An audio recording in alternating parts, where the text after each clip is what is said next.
بسم الله الرحمن الرحیم. به نام خداوند بخشنده مهربان. سلام عرض می کنم خدمت شما دوست عزیز و امیدوارم که حال دلتون عالی باشه. خدا رو شکر می کنم که با یک فایل دیگه در خدمتتون هستم و توی این فایل قراره در مورد مرگ خاموش صحبت کنیم. مرگ خاموشی که تمام وجود شما رو میخوره، تمام اون استعدادها، توانایی‌ها، مهارت‌ها، تمام اون پتانسیلی که توی وجودتون هست و میتونید برای کل زندگیتون مصرفش کنید و به کار ببندیدش رو، جوری میخوره، جوری بی صدا میخوره که شما حتی نمیفهمید از کجا ضربه خوردید. پس واقعا از خداوند میخوام که مدیریت این جلسه رو به عهده بگیره و اون چیزی که من و شما نیاز به شنیدنش داریم رو بر قلب و زبان من جاری کنه و هدایتمون هم بکنه به بهترین نحو برای استفاده از این آگاهی ها. در مورد این که خودارضایی چطور یک مرگ خاموشه و چطور میتونه تمام وجود شما رو مثل یک خوره بخوره، فقط واقعا میتونم این رو بگم که بسیار بسیار آرام و بی صدا این کار رو میکنه، بدون اینکه شما بفهمید اصلا داره چطوری توی وجود شما رشد میکنه. مثل یک سرطان، بدون صدا، بدون هیچ نشانه‌ای، بدون هیچ حتی تلنگری، بدون اینکه شما متوجه بشید، شما دوچارش میشید و کم کم توی وجودتون گسترش پیدا میکنه و به شکل خیلی آرام و بی صدا و خاموش شما رو میکشه.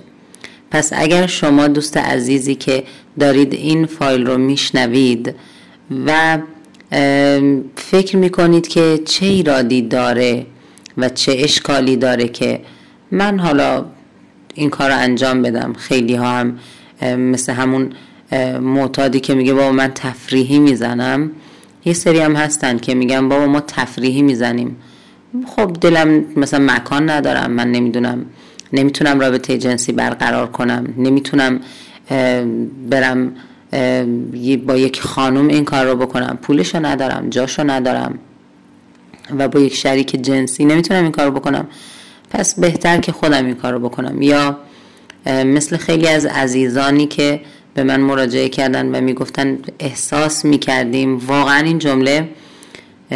واقعا این جمله خیلی خطرناکه که حالا خودم هم همینجوری فکر میکردم، میگفتم که بی خطرترین راهی که میتونم آبروی خودم رو حداقل حفظ کنم اینه که خودارضایی کنم و آبروی خودم رو نبرم. و خیلی از عزیزانی که به من مراجعه کردند هم همین رو میگفتن استاد ما میگفتیم که خب حداقل اینه که خودمون خودارضایی کنیم، فیلم میبینم خودارضایی میکنم، حداقلش اینه که آبروم نمیره، کسی نمیفهمه که من دارم چی کار میکنم. اگر بخوام دوست دختر بگیرم یا بخوام برم حالا مثلا صیغه بکنم یا پارتنر بگیرم و برم دنبال این کارها، آبروی من میره.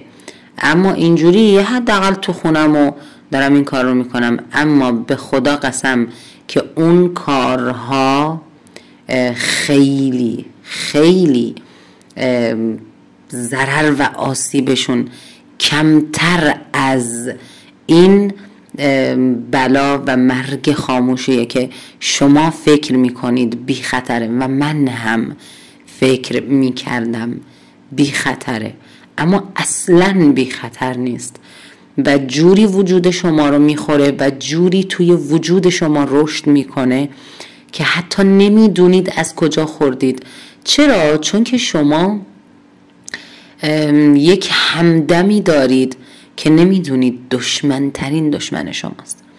شما کسی رو به عنوان همدم خودتون انتخاب میکنید و بذرش رو توی وجودتون میکارید و با چه دقتی و با چه مهارتی بهش آب میدین، نور میدین و رشدش میدین، غافل از این که دارید قاتل جونتون، قاتل آبروتون، قاتل تمام آرزوهاتون، پتانسیلی که میتونید استفاده کنید برای بهتر زندگی کردن، قاتل تمام اون بلند پروازی هایی که دارید رو توی وجودتون رشد میدید و خبر ندارید، فقط به خاطر همین یک کلمه که میگید بابا حداقل خطرش کمتره.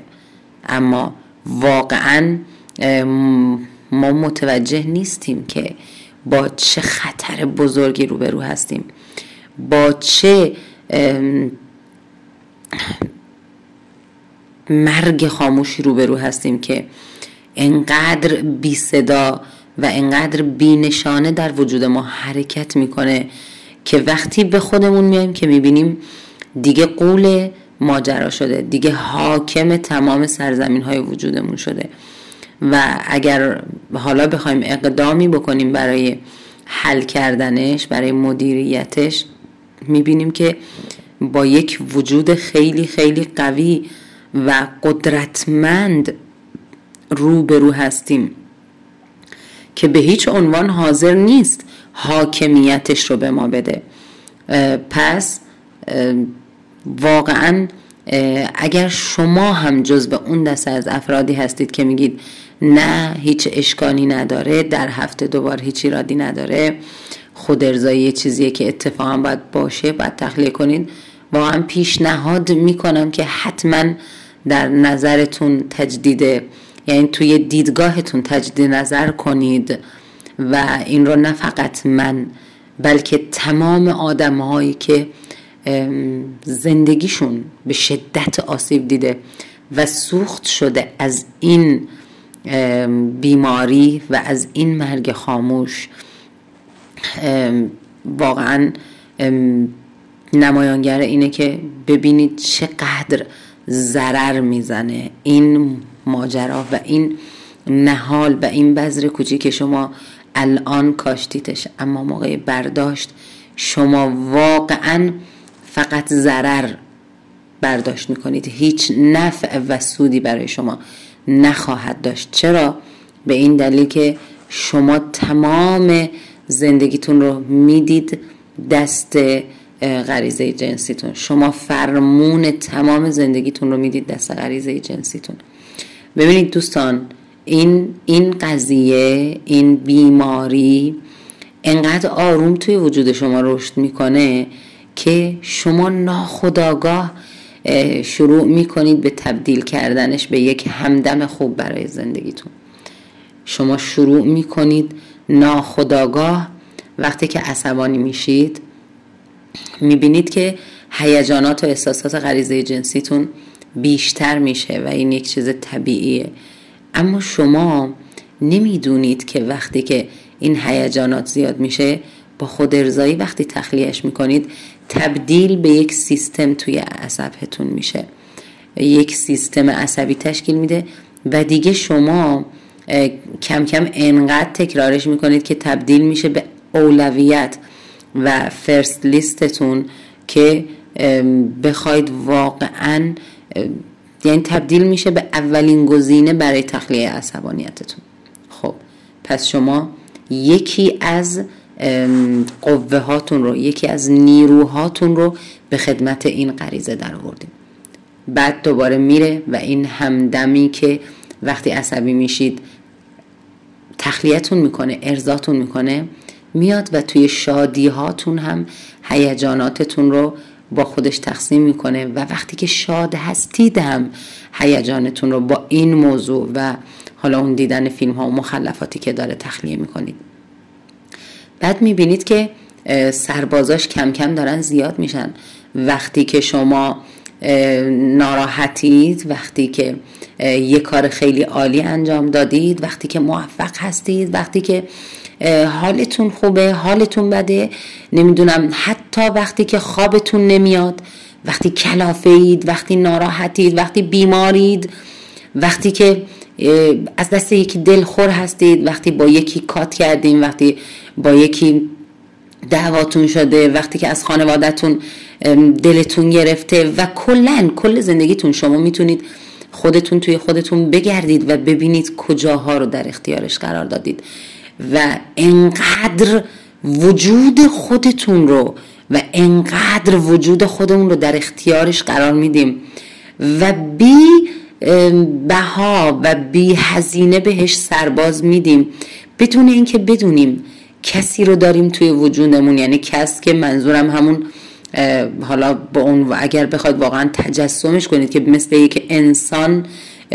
بخواید یکی رو بزرگ کنید، این خودارضایی رو اگه بخوایم به شکل یه آدم فرض کنیم، داریم کسی رو توی وجودمون بزرگ میکنیم و رشد میدیم که دست آخر فقط میتونه به ما ضربه بزنه، فقط میتونه ما رو تخریب کنه، فقط میتونه ما رو بکشه. اون هم نه با سر صدا، اون هم نه با نشانه، اون هم نه با اینکه هیچ هشداری به ما بده، بلکه کاملا بی صدا، بلکه کاملا بی نشانه، بلکه کاملا خاموش.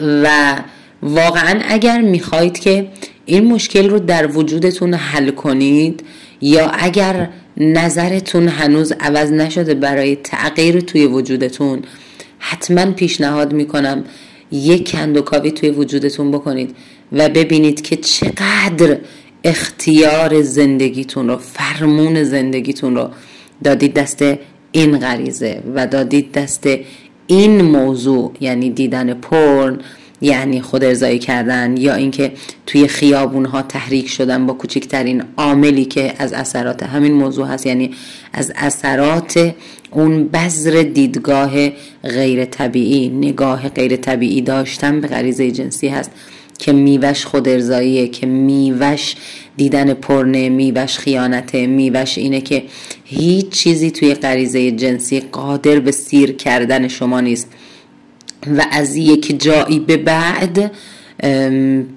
شما واقعا به این دلیل خودارضایی نمی کنید که هیچ لذت جنسی ببرید.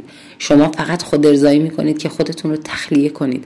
اگر ناراحتید تخلیه بشید، اگر خوشحالید تخلیه بشید، اگر موفقید تخلیه بشید، اگر خیلی هیجاناتی دارید که نمیدونید چی کارشون کنید با این تخلیه بشید، اگر کلافه اید، سردرگمید با این تخلیهش بکنید، اگر خوابتون نمیاد با این تخلیهش کنید و واقعا دیگه هیچ لذت جنسی توی این موضوع نیست و این فقط یه وسیله‌ایه که شما باهاش به جای این که مسائلی که دارید رو حل کنید، نقاط ضعف شخصیتیتون رو حل کنید یا حالا اون تضادهایی که دارید رو حل کنید، انقدر این بذر و نهال رو توی وجودتون رشد دادید که دیگه تبدیل شده به یک راه میانبر غلط توی وجودتون که تمام مسائلتون رو باش حل میکنید و جز لیست، یعنی فرست لیستتون شده که شما هر مشکلی رو با این غریزه و با این مشکل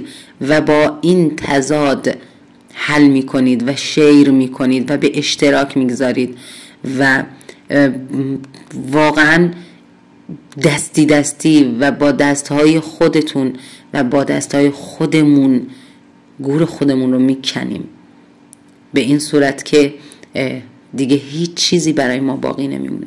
یعنی من عصبانیتم تحت کنترل خودم نیست، تحت کنترل غریزه جنسیمه. یعنی من شادیم تحت کنترلم نیست، یعنی من هیچ قدرتی برای حل مسائلم ندارم و این بدترین اتفاقیه که میتونه برای یک آدم بیفته، به این دلیل که ما خود به خود آدم‌هایی آفریده شدیم، به این صورت خلق شدیم که مسئله هامون رو حل کنیم. اما وقتی هر بار یک مسئله برای من پیش میاد، برای شمایی که الان درگیرش هستید پیش میاد و نمیتونید حلش کنید، به این دلیل که اولین لیست شیرتون خود ارضایی کردنه، پورن دیدنه، یا دنبال زنها تو خیابونه، یا دنبال مردها توی خیابونه، یا همجنسگرایی، یا هر مشکلی که به این غریزه ربط داده میشه و جزء حیطه این غریزه هست، شما چطوری میتونید اون احساس ارزشمندی و لیاقت رو از خودتون دریافت کنید و به خودتون ببالید که من تونستم حلش کنم؟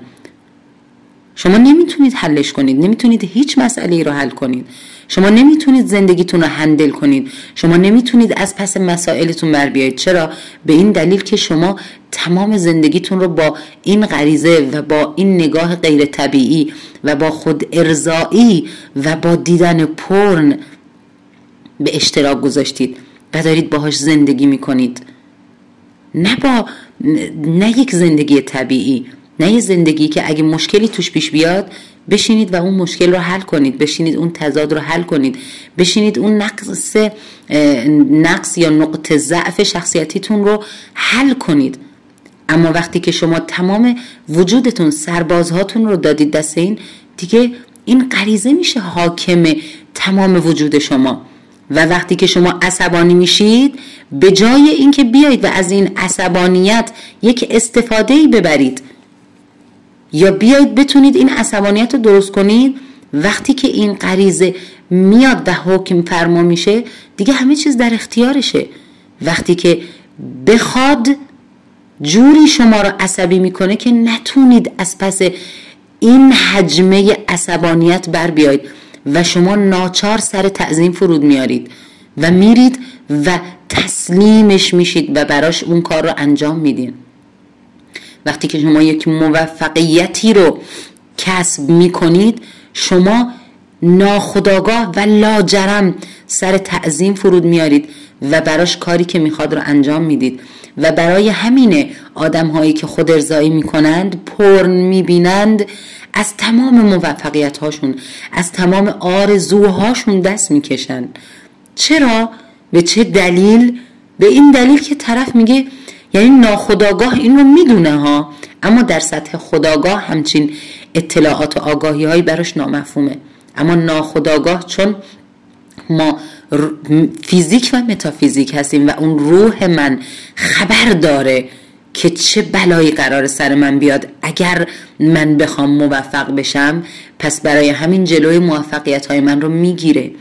پس برای همین اون موضوع برای من دیگه، یعنی برای من هیچ موفقیتی وجود نداره. چرا؟ چون من دیگه از موفق شدن میترسم.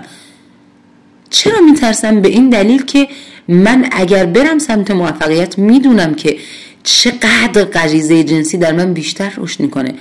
پس ناخودآگاه به این فکر میکنم که اگه من برم مشهور بشم، معروف بشم، فلان بشم، خب اون وقت ممکنه که من خود ارضاییم لو بره یا یهو از خود ارضایی پیش برم با یکی یه رابطه‌ای برقرار کنم و آبروم بره. پس خب ولش کن، نمیخواد. این که بهتون میگم این جمله خطرناکترین جمله است و این راه خطرناکترین راهه که ما میگیم بابا حداقل این خطرش کمتره. نه، این پر خطرترین و بی صداترین خطر و مرگ خاموشیه که ما تجربه میکنیم و شمایی که هنوز این مشکل رو برای خودتون حل نکردید. چرا؟ به این دلیل که شما هنوز خبر ندارید. شما میای میگی ها ولش کن بابا، من نمیخوام موفق بشم. اصلا چرا نمیخوای موفق بشی؟ چرا من به شخص خودم نخواستم و دست رد به تمام موفقیت هایی که میتونستم در زندگیم رقم بزنم، چرا دست رد زدم؟ به این دلیل که تمام ذهنم پر میشد که تو اگر موفق بشی ممکنه آبروت بره اینجوری. پس میگفتم من ولش کن، نمیخواد موفق بشم. منی که پر از پتانسیل بودم، پر از نبوغ بودم، پر از تالنت بودم و میتونستم به چه کارهایی دست بزنم، اما به دلیل اینکه میترسیدم از اینکه موفق بشم. چرا؟ به این دلیل که ناخودآگاه من آگاه بود و میدونست که اگر من پیش برم و موفق بشم، چون تمام هیجانات ناشی از خوشحالیم رو با خودارضایی خالی میکنم، پس ممکنه که آبروم بره، ممکنه عزتمندی و آبروی من در خطر بیفته. پس بسنده بکنم به همین که چی؟ بابا حداقل این خطرش کمتره، و در جا زدن و یه جایی یه جوری گندش در میاد که واقعا نمیشه جمعش کرد.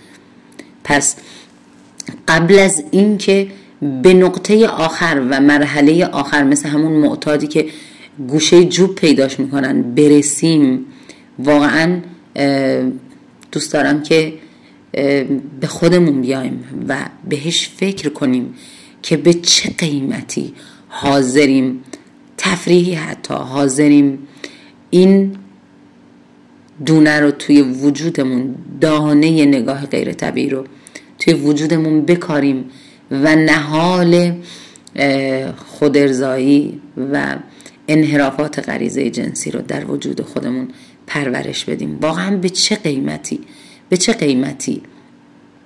به قیمت از دست رفتن وجودمون، به قیمت سوخت شدن تمام آرزوها و پتانسیل هامون. گاهی اوقات واقعا تمام عمر و جوانی ما برباد میره، همونطور که عمر و جوانی من برباد رفت به خاطر این یعنی به خاطر این نگاه غیر طبیعی که من نادانسته توی وجود خودم کاشتم و خب از بچگی برای من پیش اومد به خاطر کنجکاوی های بچگانه و سوخت شد. تمام زندگی من سوخت شد.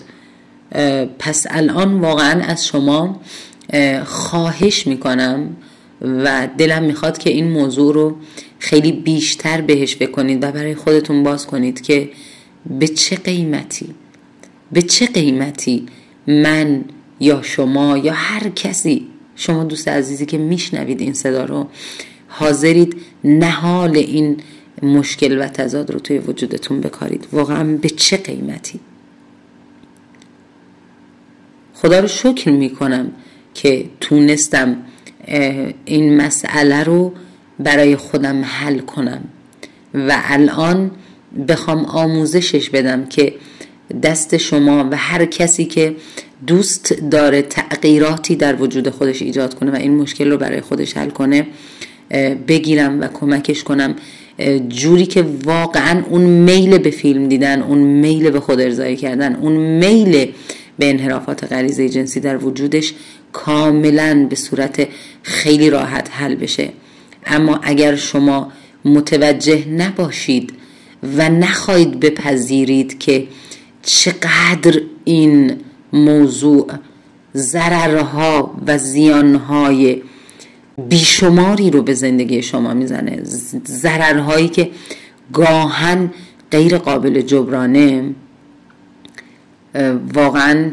واقعا اگر ندونید نمیتونید جلوش رو بگیرید. اگر ندونید و اگر نخواید در موردش بدونید و همینجوری ادامه بدید، نمیدونید که کجا و چجوری با کله میخورید زمین و از کجا میخورید اصلا و چه ضررهایی رو به زندگی شما وارد میکنه. پس ازتون میخوام که بهتر و بیشتر به این موضوع فکر کنید. اگر شما هم این مشکل رو توی وجود خودتون دارید و میخواید و دنبال این هستید که این مشکل رو برای خودتون حل کنید و تغییر بزرگی توی وجودتون ایجاد کنید، ازتون میخوام که بهتر بهش فکر کنید، بیشتر بهش فکر کنید و بی‌طرفانه بهش فکر کنید تا شما هم جزو افرادی نباشید که ضررهاش جوری بشه که کارد به استخون برسه و واقعا مثل همون معتادی که گوشه خیابون پیداش میکنن بشیم، طوری که دیگه نایی برای بلند شدن نداشته باشید. یا حتی بدتر از اون، خب اون دیگه که واقعا کسی که نخواد بدونه و نخواد بفهمدش که کلن با این درد میمیره. پس قبل از اینکه خیلی دیر بشه و فرصتی که داریم از دستمون بره، بهش فکر کنیم که به چه قیمتی و چرا حاضریم و دلمون میخواد که این کار رو تکرار کنیم. اگر شما هم جوابتون اینه که بهش عادت کردید، خیلی سخته براتون ترک کردنش، اصلا مگه میشه حلش کرد؟ اصلا مگه میشه بدون بازگشت حلش کرد؟ من اینجا هستم و دارم بهتون میگم بله میشه. من انجامش دادم. من کسی هستم که به مدت 28 سال درگیر این موضوع بودم و واقعا ضررهایی رو توی زندگیم از این مشکل متحمل شدم که هیچ موضوعی نمیتونست به این صورت منو زمین بزنه و تمام تار و پود زندگی من رو از بین ببره. اما وقتی که از همه جا بریدم و تونستم واقعا خودم رو جمع جور کنم و بخواهم که حلش کنم، واقعا خسته بشم از اون ناخودآگاه دنبالش رفتن و بتونم حلش کنم و تونستم حلش کنم جوری که میل به فیلم دیدن، میل به این که بخوام دنبال این قضايا باشم از بین بره. شروع کردم به تدریس و آموزش دادن این موضوعات و الان اینجا هستم تا به شما بگم شما هم میتونید قبل از اینکه خیلی دیر بشه برای زندگیتون قدمی بردارید و اقدام بکنید و خودتون رو نجات بدید. و امیدوارم واقعا خیلی خوب و خیلی بهتر از هر بار بشینید و بهش فکر کنید که به چه قیمتی حاضرید این به ظاهر راه حل بی خطر رو که بی صدا شما رو میخوره و بی صدا و خاموش شما رو میکشه ادامه بدید و نهالش رو توی وجودتون بکارید و پرورشش بدید. واقعا چرا؟ این سوال رو از خودتون بپرسید. شاید تا حالا اینجوری بهش نگاه نکردید، شاید اصلا براتون سوال نشده که واقعا چرا من انجامش میدم؟ چرا اینقدر بهش وابستم؟ چرا نمیتونم ازش جداشم؟ چرا نمیتونم این میل به دیدن فیلم رو در خودم کنترل کنم، مدیریت کنم؟ چرا نمیتونم؟ چرا وقتی که دستور مغزی میاد، چرا وقتی که ذهنم به من میگه بیا بریم ببینیم، من نمیتونم خودم رو نگه دارم، نمیتونم مدیریت کنم خودم رو؟ ناخودآگاه میبینم که پای فیلمم، ناخودآگاه میبینم که پای سایتام و دارم خود ارضایی میکنم. چرا؟ تا به حال از خودتون پرسیدید که چرا بدون این که متوجه بشید میبینید که ساعت هاست پای سایت هستید، ساعت هاست که دارید خود ارضایی میکنید و از یه جایی به بعد انقدر دوز مصرف میره بالا که دیگه شما اصلا نمیفهمید که چندین ساعته که شما پای فیلم نشستید و دارید خود ارضایی میکنید و چقدر از وقت عزیز و گرانبهاتون رو در اختیار این غریزه قرار دادید که میشه به راحتی و از راهش ارضاش کرد، از راه طبیعی و خیلی ساده و بی خطرش میتونید اقدام کنید و ارضا بشید. چرا اینجوری؟ چرا با ترس؟ چرا با لرز؟ چرا با استرس؟ چرا با ناراحتی؟ چرا با پودر و سوخت کردن زمان؟ چرا با سوخت کردن تمام پتانسیل هامون؟ چرا با سوخت کردن تمام بلند پروازی هامون؟ بابا یه غریزه کاملا طبیعیه و به راحتی میشه از پسش بر اومد اگر واقعا شما هم بخواید. پس امیدوارم که واقعا بهش فکر کنید، امیدوارم که بخواهید که قبل از اینکه خیلی دیر بشه اقدام کنید و قدمی برای ارزشمندی و احساس لیاقت خودتون بردارید و بخواید که به خودتون کمک کنید که